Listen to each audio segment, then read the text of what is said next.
So let me just tell you a little bit about how this came to be. So Feather Press is an independent literary press dedicated to uplifting the voices of poets and writers and artists. And we started the press in 2015, really as a way to get our poetry out into the world, beginning by publishing books and hosting an event series called Birds of Paradise, as well as literary submission parties and workshops and community gatherings. But over the last few years, I've watched the rising cruelty in our country being the United States. Not everybody's in the United States here, but and around the world. And I felt called to lift up a different type of energy. So in 2025, I had the pleasure of curating the grand finale of the Petaluma Poetry Walk, which is the town where I live. And it's been a walk that's going on for about 30 years, and it's essentially a literary crawl. And so we themed that reading um, on the topic of love. And I was really inspired by that experience. And so Tender Hearts Club as an anthology came together very quickly. I put the call out in November and closed submissions on the winter solstice in December. And the response was overwhelming. I was really delighted by how many of you wanted to be part of this endeavor. And so today is really just one of our launch events. It represents a very small taste of the book, which includes over 50 poets in the collection. I encourage you all to come, if you're local, come to any of our other planned launch events. And each event features different poets that are in the book. So we have very seasoned poets alongside those who've been published for the first time. We've got 3 poet laureates. We've got fine artists also and their work represented, and several international poets as part of this volume. So I'm going to read a little bit from the intro about why this book and why now. And here it is, if you haven't seen it. So we're making this book now because the world is asking us over and over to harden, to look away, to shrink our circles of care, to treat love as private and sentimental and optional.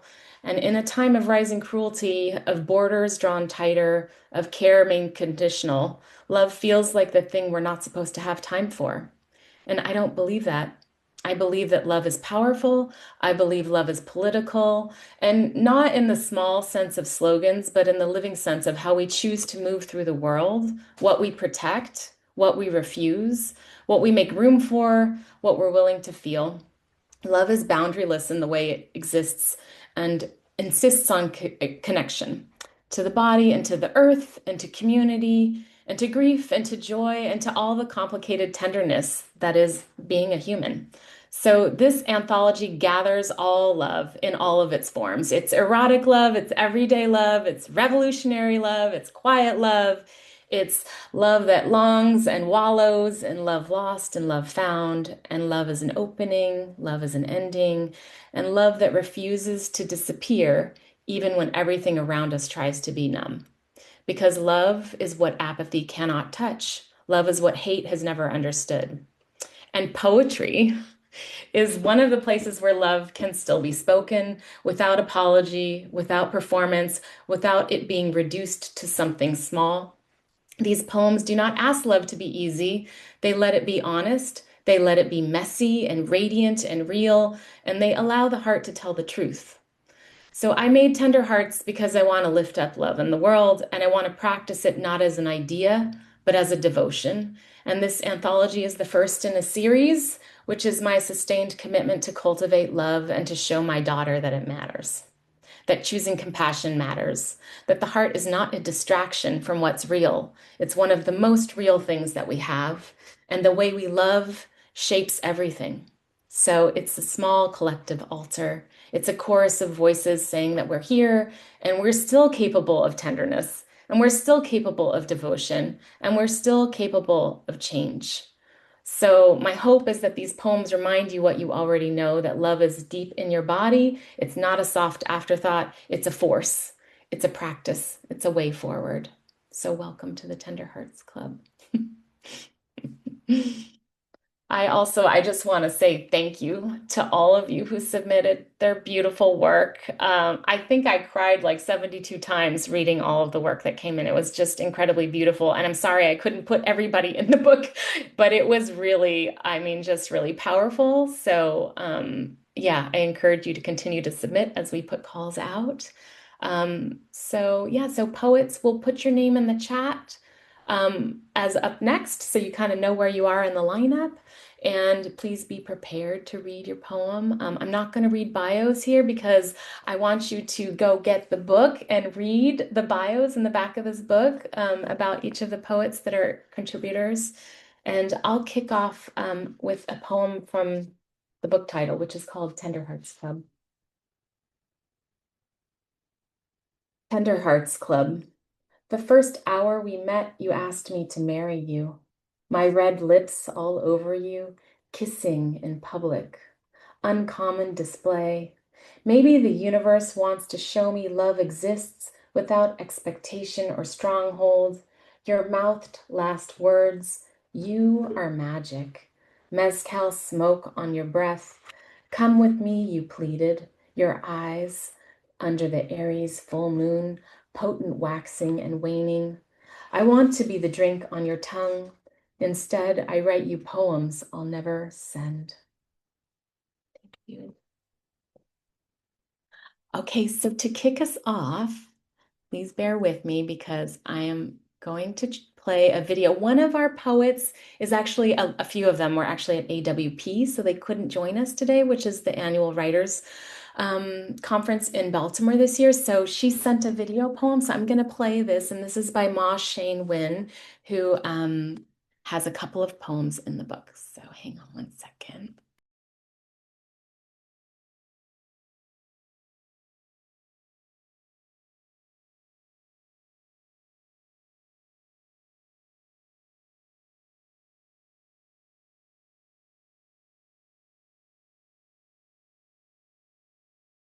Fun. I wish I could be there with you all. Congrats on the beautiful anthology. I'm going to read two poems.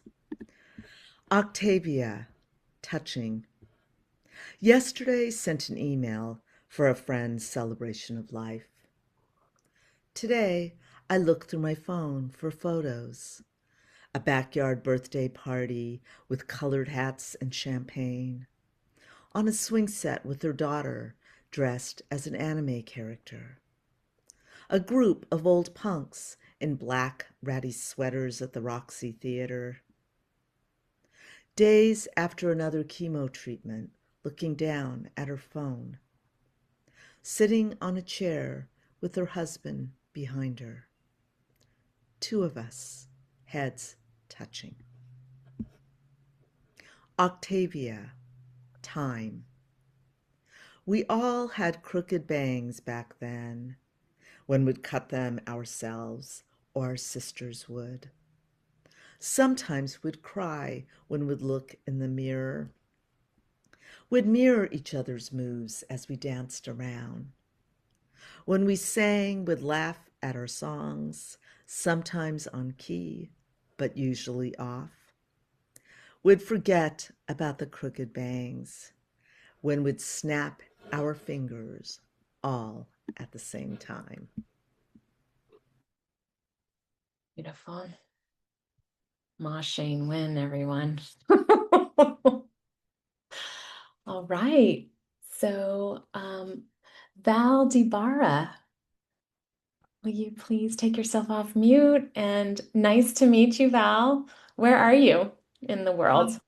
Hi, Ingrid. Nice to meet you too. I'm in Dublin in Ireland. It is just after 6 p.m. here in the evening, and we've had a sunny day today after many months of rain, so definitely feeling a bit more cheerful. Wonderful. Okay.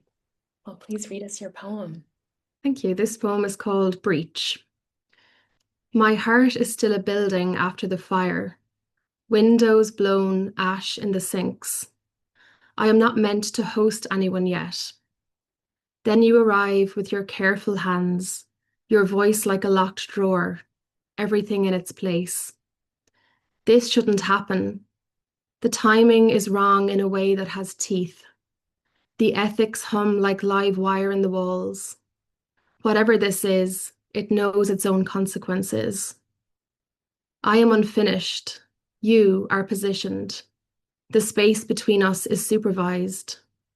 And still, something slips its leash.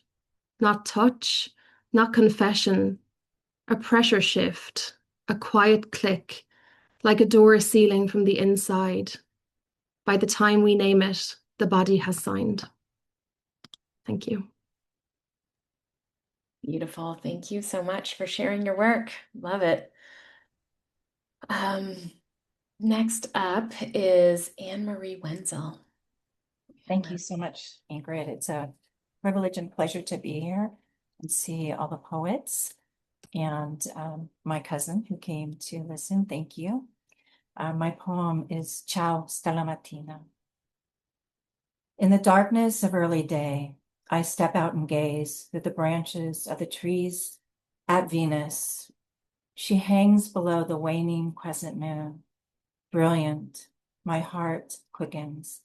I bask in her love until the cool of morning air nudges me into the kitchen, where I grind beans and brew fresh espresso.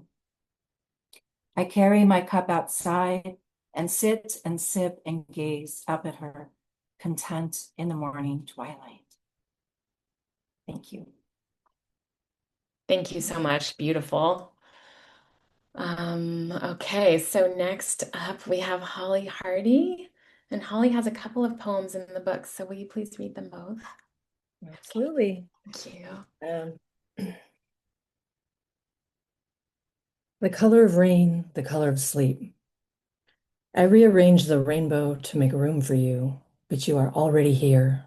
On a sizzling summer night in Texas, the color of rain when the power goes out and there's nothing to do but fuck and sweaty candlelight. The sea foam color you picked out for my toes because it reminded you of Alabama whirly and true romance, and because kinda trashy can also be kinda hot. The gray fox at dusk color of my hair in middle age. In the swelter and sway of live music, strangers' laughter and lust, in a smoky dive bar with dirt floors and sticky tables, the moody blue air condensing around us like sadness. Things I shouldn't have said turn yellow. Not a sun, but the curling of torn pages touched by firelight. And I am in a fire-stealing mood, a transgression shaped like kindness. Which is the color of flesh, yours or mine? Still the fire smolders. There is no other version of this story, just repetitions of color. I wake up in the undreaming night to measure our darkness like a rainbow, the color of sleep's opacity, starlight, your soft breath on my face, a universe. And this is Guzzle on Fire. I wrote this as part of one of the 30 Poems in 30 Days challenges. Warmth runs through my blood like a wildfire of want. My fractured heliotrope heart throbbing highway of want. I offer the green of eyes and forest and breath and burning for your return. These days of absence, a chasm of want. Wherefore are thee awake, Romeo, caffeine and longing, unquiet machinations of a restless, repining mind? I want to lick your body like flames, pretty pieces of broken sky, to decorate my bedroom with your bones riven of want. I shall name myself incandescent, shine in your ribcage like a searchlight seeking your flesh, burning with want. Thank you. I need a shower. So good. Thank you. Oh, Jeffrey. Jeffrey Hi. also has a few poems in this book, and I'd love you to read both of them, please. Thank you. I'm going to have to turn my fan up after Hollie's poems. I don't know about anybody else. This one actually came out of Hollie's 3030. It's called Foreplay. Excuse me. Below my lips, I split another line from a new poem. Go ahead, lick it into your throat. in the time-honored oral tradition. Savor it, then draw it back across my tongue as a way of confirming I'm not entirely out of my mind. Our whole relationship has been one appetizer after another. Hey, are you going to finish that? That which you gingerly bit between my spread expectations. Pour me another Pinot. Overture me into ecstasy. Raise the curtain, turn off your phone, and listen to my touch. What's to become of us? The answer is underripe. The answer awaits the harvest. My second poem in the book is The Snack Bar at the Met. Don't pull me from this skin yet. I'm falling in love, damn it, and it's far from ideal. Turn off the news and just leave me inside an oratorio to an illustrated man where he's the tenor and I'm the aria in his throat. Milk duds are sold at the Met snack bar. I just want to live long enough to set one on his tongue in our box just before Mimi dies in La Boheme, to swirl in his mouth and slowly turn his tears into milk chocolate. We all have our reasons to live. This is mine. One last chance before I go to take someone's breath away. Thank you. Just stunning. Thank you. Thank you so much. Is up next Jennifer Barone. All Are you with right. us, your poems? Yes, I have my book here. I was mentioning that this poem is called Three-Eye Atlas, and Three-Eye Atlas is a kind of an object that is flying through our galaxy right now. At the time of the submission process, it had come closest to Earth. And right about now, it's making its way to Jupiter. I think it should be like kind of connecting with Jupiter around March timeframe. Three-Eye Atlas. At first, a deep seed, a thought of love, the hunger for it, catapults you toward Mars in a blast of light. What potential you've initiated pings against a million suns, the trajectory of your desire moves toward Venus in her underworld, absorbing roses blossoming in sweetness. I wait, a fertile planet orbit in spirals of love, snake into myself. Don't sleep under the new moon. We are in the darkest night. Inside the heart, a black hole devours the universe without end. Your loneliness is just the catalyst. Emptiness contains enough vastness to awaken us. The second poem has a really gorgeous illustration by Adrian Arias. If you do have your book, I'd love for you to open it up to page 20.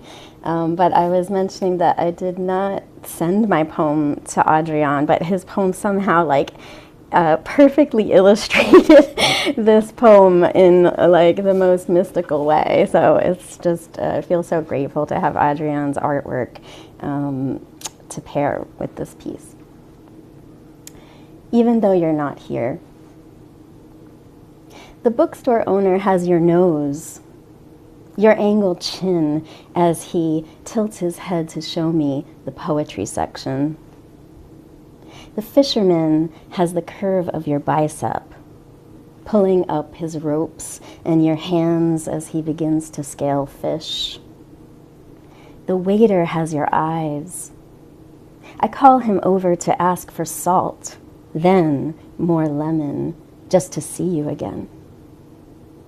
If too much time passes, you visit me in dreams to tell me all the things you are afraid to say or to hold me in your arms without saying a word. It is here my longing fades when I place my cheek against your heart and listen till you breathe. Thank you. Thank you, Jennifer. Beautiful. Beautiful. Angie Martin, where are you in the world? Can you share that with us? I bet I could guess that shirt. Yeah. Yeah. Aloha kakahiaka from the beautiful island of Maui. It is currently 8:23 a.m. So I think this is my very first early morning poetry reading that I participated in. So that's fantastic. And just wanted to thank Ingrid for putting this wonderful anthology together and bringing all these tender heartbeats together today too. Okay. New birds. New birds will be invented to carry the noise of us. New birds in flight, singing our libretto, some new thing, older than love. New birds with wings named after lakes. For the new birds, we vibrate the air. Our sound is massive. Fear not, new birds. When the wind feels sad and pixelated, look to the horizon and listen. Use your new bird ears to hear us putting leaves on the trees. Hear us playing spring. New birds, we wish you luck in the infinite sky, where maps make no sense, where our echo will never betray its name. It's us. Oh, new birds, take our song into the third year of us. Take it beyond the speed of sound to what can be imagined but not heard. New birds in our sheets and hair and the place we did not know to exist until we did. Until our skin becomes birds and the skies fill with us. Hey, oh, I'm sorry, wrong poem. My dragon. A common dragon can thrive on only flowers that pollinate by moonlight. You are not common. Your energy is medieval, uncanny. It is your duty to extort the village on account of your diamond blood. It doesn't matter if you can't help it. You are from the sea of scales, aquatic leather and feather. Your vibe is wide. You are green fire, the flame from the sky. Mahalo. Oh, thank you. Thank you so much. Okay, our next poet is Victoria Dim. Victoria. Hi, Ingrid. Nice to meet you. Nice to be with all the poets. Thank you so much for accepting my submission. What the world needs now is love. Definitely. My poem is entitled Florida Clay. Torn by metal claw, the baked Florida soil is turned, excavated, drilled, tested. Homeless night crawlers dig deep into the day's uprooted mounds. We lay our blanket down. After Mexican dinner, we forego the movie, take a drive instead. Heat from the setting sun in our faces, heat from the food in our bellies. We lay our blanket down. New 250,000 and up, under construction, the printed sign, hidden lakes, dwellings in various stages of completion, plotted around a lake. It's Lakeland, after all. We lay our blankets down. There is space and emptiness, silence too. No dogs behind front doors who bark as we pass by. Silence in the stars and between us. Big Dipper, Little Dipper, we lay our blankets down. Like a flag for our newfound love, we lay our blankets down. An outdoor bed, this outdoor room, this Florida clay. Forgive us our trespasses. Thank you so much, Victoria. Beautiful poem. So I think the last poet we actually have is Khong, because I think Brittany couldn't join us. So if you have the book and you want to take a look, Lam also has a beautiful piece of art that's next to his poem, and it's on page 86. Lam. Hello, Ingrid. Hi, everyone. I wrote this poem 25 years ago. If you also notice, I have the original in the background, and I also have an icon of St. John. I studied in Italy 25 years ago, and I visited the island of Patmos, where St. John wrote his divine vision. So the eagle, he represents the eagle, or the eagle represents him as a divine inspiration to God. Um, with just a part of you, I see a vision. Your hand or elbow. If one part of you is all I'm allowed to see, I can still recognize you. I forget myself sometimes, discovering something new I have not noticed before. Is it possible you change every time I see you? You smiled when I pointed out the dimple on your lower lip. Ooh, I have not realized how much your mouth curves almost violently at the corners. The freckles on your shoulders, just a shade darker than your skin. Your neck, more tender. And the faded red shirt you wore this morning, which I'm certain is the most beautiful color I have ever seen. Thank you. Thank you, Lam. I see. Okay, so we are done. But I do see a few poets on here that are also in the book, and we do have some time. So if any of you do want to read a poem, I would love to hear you read as well. I see Peggy. Peggy, would you like to read?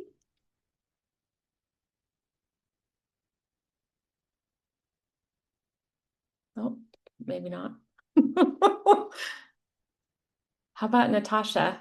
Would you like to read your poem, Natasha?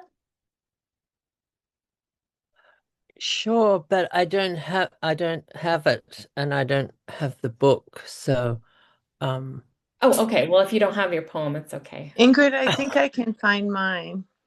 Okay, great. Not to put people on the spot, but I thought it'd just be fun because we're done a little earlier than what I had planned. It'll just take me a moment to find it. Okay.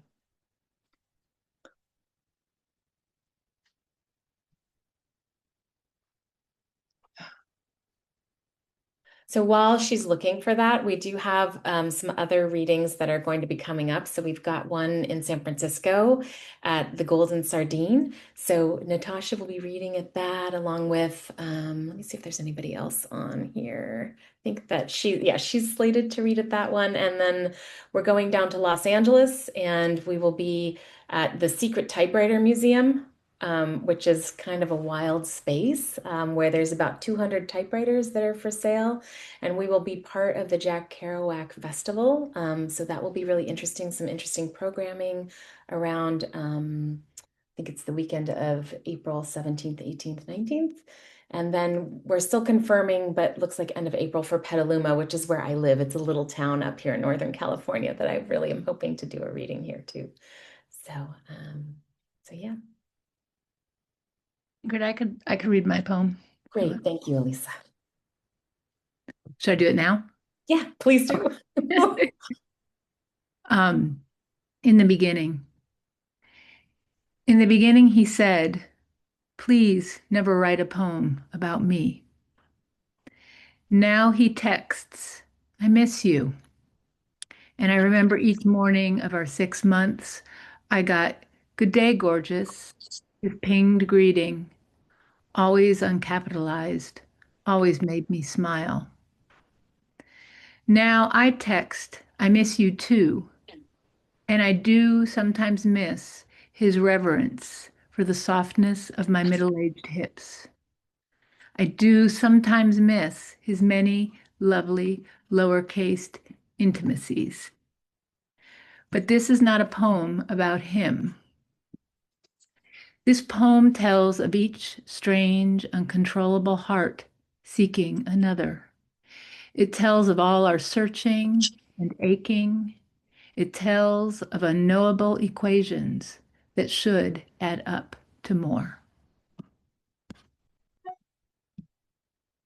Thank you. Thank you. Okay. I'm not sure if my idea of putting people on the spot is a good one. So Oh, this is Peggy. I can read my poem, but I don't. I found it. okay, yes, please read it.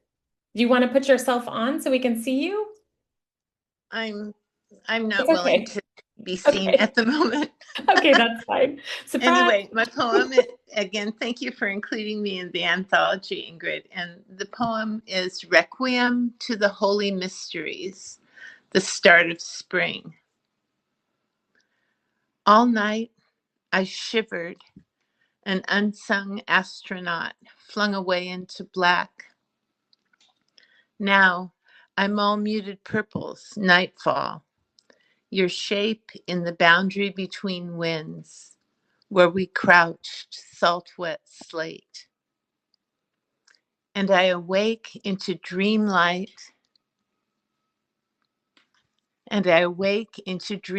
brightness, haunted by the erotic vision of your hero's return through a rainbow of jungle mist. Down in the dark mulch under the trees, your face, diaphanous, meticulous, the orange salamander in your pale hand. In molten mythological darkness, union of dreams, you are to me the dark and holy mysteries, a shadowy womb.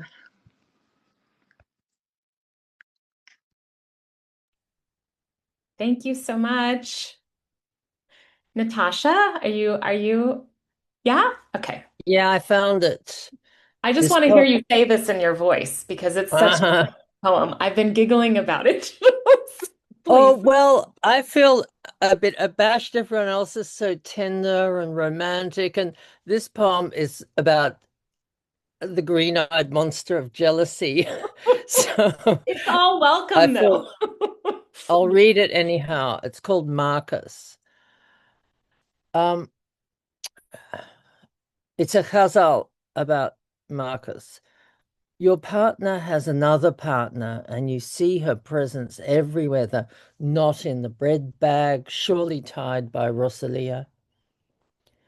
Your perfume bottle has its cap removed, which you always put back on, evidence of the presence of Rosalia.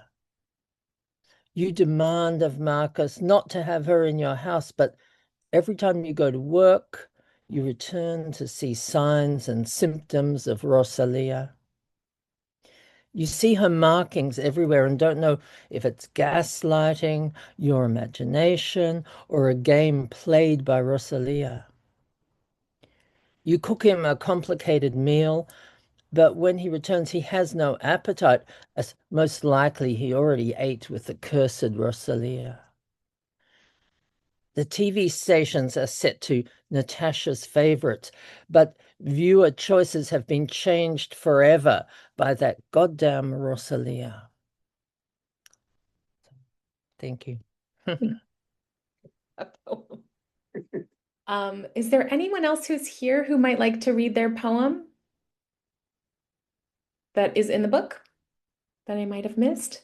Charisma? I see you. Would you like to read your poem?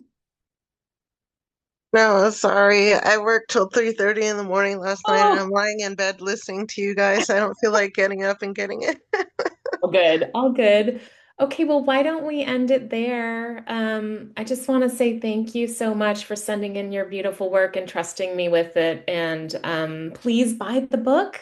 If you don't have it, please tell your friends and your family who love poetry that it's a great gift. And yeah, thank you all for joining. Thank you very much. Thank you.